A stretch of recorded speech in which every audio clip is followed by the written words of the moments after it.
Now the blessing is I didn't see the truck coming.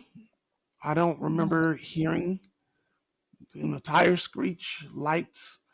I don't remember anything about the accident at all. And I kind of feel like God allowed me to go to sleep before I could witness it.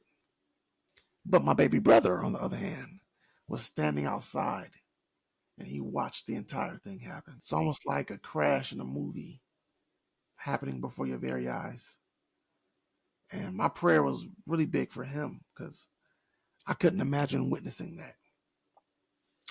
Lo and behold, just to kind of flow through a particular timeline, they said I was talking that night, but I was heavily medicated. The doctors thought I had brain damage because of what happened to my head. But what I found out later was there was a nurse on the highway, and God had allowed a nurse to see the accident from afar. And when traffic stops, she jumps out of her car and she runs over to my truck. And my baby brother naturally just goes to open up the door, and I fall out into his arms. And he didn't even know my head was busted until he heard the blood hitting the grass. It was just pouring out, man.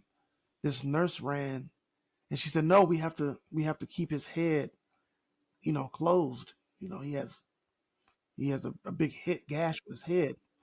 And she took my head and I think she wrapped some part of piece of clothing on my head and held me up and tried to keep me still. Most people don't understand when you're catastrophically injured, any movement can bring more damage to what has already happened. So she tried to keep me still as much as possible.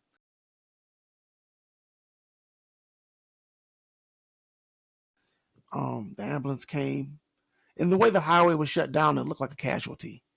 They really didn't think I was going to make it. Once they realized that I was alive, they didn't know if I had brain damage or not. So it took them a little time. They stapled my head closed just to kind of keep it um, stable. They put me in a halo. I have pictures on my Instagram page, and I actually just put up a new post this morning showing, you know, where I came from.